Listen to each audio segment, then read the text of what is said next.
Hi, everybody. It's Julie. Welcome to Hello Monday. Today I'm going to be playing with the My Favorite Things circle spinner dies to make an interactive card. And you can take just about anything and turn it into a circle spinner. Actually going to be working with the pineapples from the Stay Golden set, which we released over the summer. And I'm going to be using the largest circle spinner die of the set. I'm going to go ahead and center it. Now you can position it any direction you want. I decided to go with the open end down towards the bottom, and I'm going to use some post-it tape to anchor it there onto my quarter sheet. This is a 4 1/4 by 5 1/2 inch piece of marshmallow card shop cardstock. It's a really nice heavy weight. You could also use Nina Solar White in the 110 pound. You could also use 80 pound, but I really like using heavier weights for a card like this. And I'm going to take another piece that's just a scrap that I have in my scrap bin and get that in place on my little foam pad there so I get some really nice cushioning.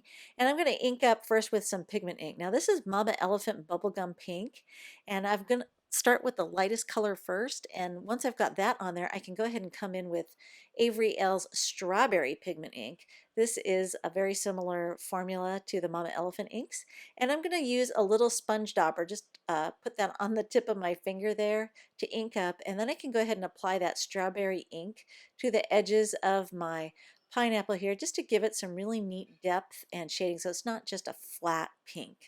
It's going to give it some depth there. And then when I go to ink up the stem of the pineapple, I'm going to go ahead and use mint ink. This is also by Avery L. And then I'm going to come in with their mermaid color and go ahead and apply that with another sponge dauber. And as long as you work with the lightest to darkest inks, you don't have to worry too much about cross contamination.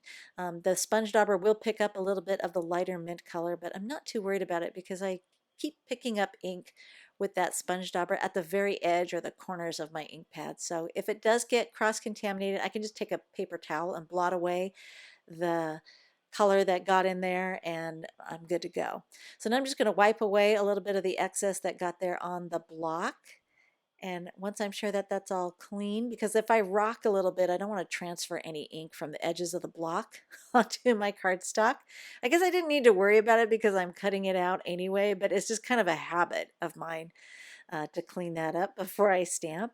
And then I'm going to go ahead and take the paper and flip it over and press it against some clean scratch paper, and that's just to make sure that it's dry before I start sending it through my Big Shot. And again, I'm going to use some post-it tape to align that, make sure it doesn't slide through or shift anywhere when I'm sending it through the Big Shot, and I'll go ahead and run that through and die cut that out.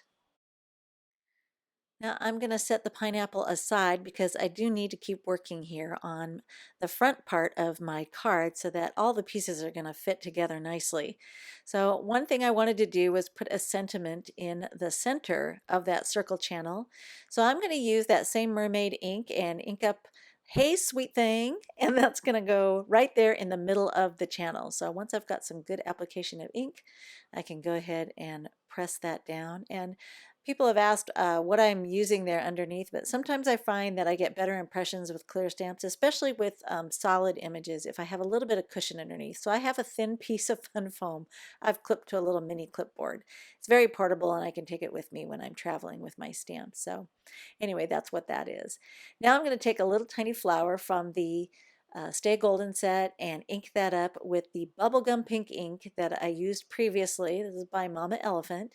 And just go ahead and get that little tiny flower. And I'm trying to create kind of a random pattern here to fill up the background. And I'm just spacing things out a little bit so visually it looks like a completely random pattern, like pattern paper. Then I'm going to set that aside for a minute while I take some remnant strips of that glittery gold washi tape that I had used on a previous project, and I wanted even skinnier strips. So I'm just going to use my Tim Holtz metal edge ruler and a craft knife, and I'm just lining everything up there on my little cutting grid so I can go ahead and split that in half, and that will give me really skinny strips of that yummy gold glitter tape. The great thing about this tape, because it's already, self-adhesive, you can just go ahead and wrap it around, and I'm just going to tuck the ends all the way over. I'm not going to trim off the ends. I like it better for a finishing edge if I just go ahead and tuck it around to the back.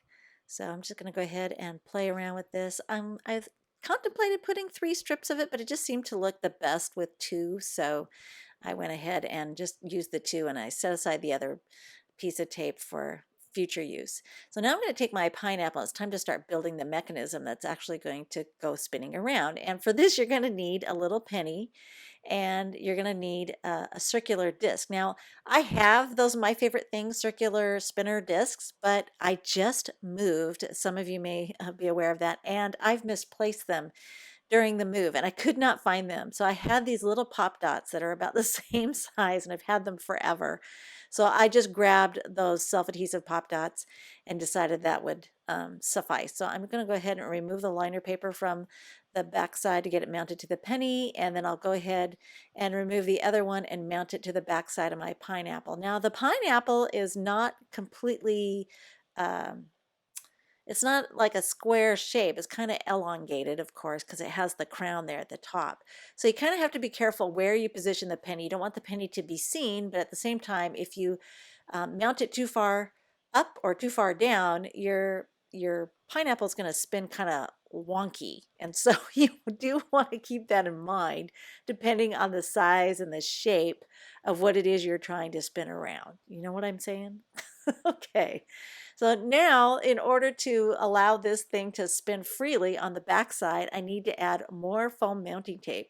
So I'm going to put pieces strategically all over the back here at the corners of the outermost, edges there, and I'm going to put a few more pieces in the center, but I'm just kind of strategically placing them and shifting around that penny to make sure that wherever I put those pieces of foam mounting tape, it's not going to impede the path of that penny. So it'll allow the pineapple on the front side to spin freely. So once I have one layer of foam tape in place, I'm going to put a second layer. So I've got 2 layers of foam tape. Everywhere I put those pieces originally, I put an extra set of pieces there, so it's double height. And now I'm going to mount this to my card front by peeling away the liners. And I only removed the liners from the center section so that I could go ahead and tack it down. And when I was sure that it was lined up straight, I could press firmly, and I wasn't going to end up destroying my card if I didn't get it mounted straight. So now I can come in and remove all the other little pieces from the outer edges there. I just get in there with my tweezers because it is a little bit tight, but those tweezers make it a lot easier to get in there and do this. And I had everything all lined up nice and straight. So once I have those done, I can go ahead and check it out and see how my little pineapple is going to spin around. Now I did want to give my little crown some like a little bit of pop-up dimension, so I decided to curve and curl those up a little bit. I'm using my tweezers and my fingers to just give it a little bit of dimension there. And then when I spin it, and here we go, I slowed it down just a little bit because I wanted you to see how it's spinning around and how important it is, the size and shape of your piece that's going to spin.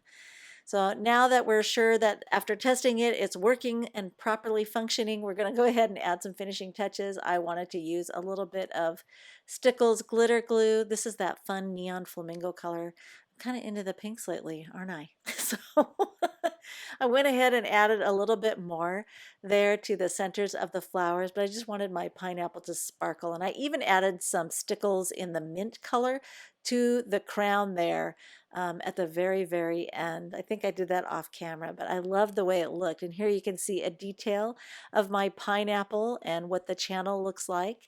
And this is the finished card. It's super fun to do, and that die makes it very easy to come up with a card like this. We have more still shots available at the Classroom blog, and all the supplies are available at ellenhutson.com. Thanks for watching.